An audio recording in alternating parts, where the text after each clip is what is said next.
5 तारखेला संघाचा कार्यक्रम अमरावतीत होत आहे आणि त्या कार्यक्रमाला आईसाहेबांना निमंत्रण भेटलेलं आहे. नाही, आईसाहेबांनी ते निमंत्रण स्वीकारलंही आहे. याच्यापूर्वी म्हणजे हा जो कार्यक्रम आहे अमरावतीचा, हा विजयादशमीच्या नंतर संघाचा मुख्य कार्यक्रम नागपूरला आहे, त्याच्यानंतर 3 दिवसांनी आहे. परंतु मुख्य कार्यक्रमाला यापूर्वी आदरणीय दिवंगत रिपब्लिकन पक्षाचे नेते बॅरिस्टर राजाभाऊ खोब्रागडे हे सुद्धा उपस्थित राहिलेले आहे. मुख्य कार्यक्रमाला नागपूरच्या दादासाहेब गवई सुद्धा उपस्थित राहिलेले आहे. त्यामुळे आईसाहेबांनी त्याचं निमंत्रण दिलेलं आहे.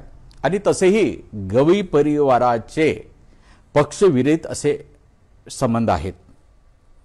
त्या काळामध्ये गवई साहेबांचे अटल बिहारी वाजपेयी आणि इंदिरा गांधी यांचे अतिशय जवळचे संबंध होते. विदर्भाचे नेते, महाराष्ट्राचे नेते दिवंगत गंगाधरजी फडणवीस विदर्भाचे असल्यामुळे आणि विधान परिषदेचे सदस्य असल्यामुळे दोघांचे ते एवढे घनिष्ठ संबंध होते की भावाभावाचे संबंध होते. परंतु विचारधारा त्यांची नेहमी वेगळी राहिली. तेव्हा एखाद्याच्या कार्यक्रमाला गेलं की आपली विचारधारा बदलेल असं मुळीच नाही. एकमेकांच्या कार्यक्रमात गेलं पाहिजे अशा मताचा मी आहे. मी काही गोष्टी सांगू इच्छितो की दादासाहेबांबद्दल बरंचसं काही सोशल मीडियावरती उलटसुलटं लिहिलं गेलं की बाबा त्यांचे सगळ्यांचे संबंध असल्यामुळे त्यांना विधान परिषदेचे सदस्य, सभापती बरेच पदं मिळालेत. मी आज एकच सांगू इच्छितो की गवई साहेबांना इंदिरा गांधींनी त्या काळामध्ये काँग्रेस पक्षामध्ये जर प्रवेश केला तर मुख्यमंत्री पद देऊ अशा प्रकारचं कबूल केलं. मला स्वतः सोनिया गांधींनी 2009 आणि 2014 आता 2019 ची निवडणूक 2009 आणि 14 मध्ये सोनिया गांधींनी आणि 2019 मध्ये मल्लिकार्जुन खरगे यांनी ऑफर दिली होती की तुम्ही जर पंजा निशाणीवरती उभे राहिला तर आम्ही तुम्हाला लोकसभेची तिकीट देऊ. गवई परिवार हा सत्ताच्या मागे कधी नाही. सत्ता जर त्यांना पाहिजे असती तर याच्यापेक्षा मोठे मोठे पदं दादासाहेब गवईंना मिळू शकले असते, मलाही मिळू शकले असते. मी स्वतः MBBS पोस्ट ग्रॅज्युएट डर्मॅटॉलॉजी आहे. 28व्या वर्षी मी सोमय्या मेडिकल कॉलेजमध्ये टीचरचं काम करत होतो. आज मी कुठपर्यंत पोहोचलो असतो, परंतु पक्षासाठी, या विचारासाठी आणि मी त्या पदाचा राजीनामा दिला आणि आजही आमची विचारधारा पक्का आहे. मैत्री राहीलच पण विचारधारा पक्का आहे. आज भूषणजी एका मोठ्या पदावरती पोहोचलेले आहेत.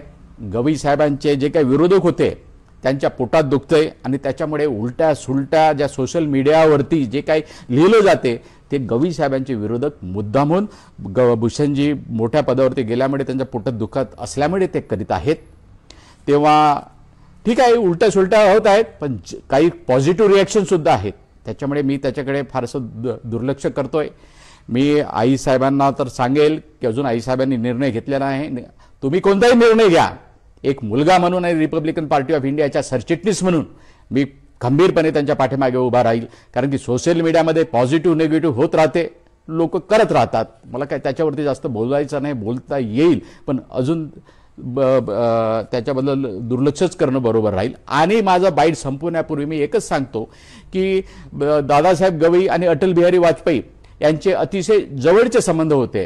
किंबहुना किंवा ते इंटरनॅशनल कॉन्फरन्सला जायचं ते एका रूममध्ये, त्या काळामध्ये असे प्रत्येक लीडर वेगवेगळे रूम घेत नव्हते, दोघांना मिळून एक रूम घ्यावी लागत होती. रूम शेअर करत होते. एका बेडवरती अटल बिहारी वाजपेयी, दुसऱ्या बेडवरती दादासाहेब गवई असे संबंध होते. परंतु जेव्हा अटल बिहारी वाजपेयींना पंतप्रधानांचं जेव्हा पंतप्रधान टिकण्यासाठी जे मत लागत होतं गवई साहेबांनी ते पद दिलं नाही. पण त्याही पलीकडे नंतर अटल बिहारी वाजपेयी आले. दीक्षाभूमीला जेव्हा गवई साहेबांनी बोलावलं तेव्हा अटल बिहारी वाजपेयी आले आणि ते अरेतुरे गवई साहेबांना म्हणाले की ते त्यांचे संबंध जसे असल्यामुळे ते अरेतुरे म्हणायचे.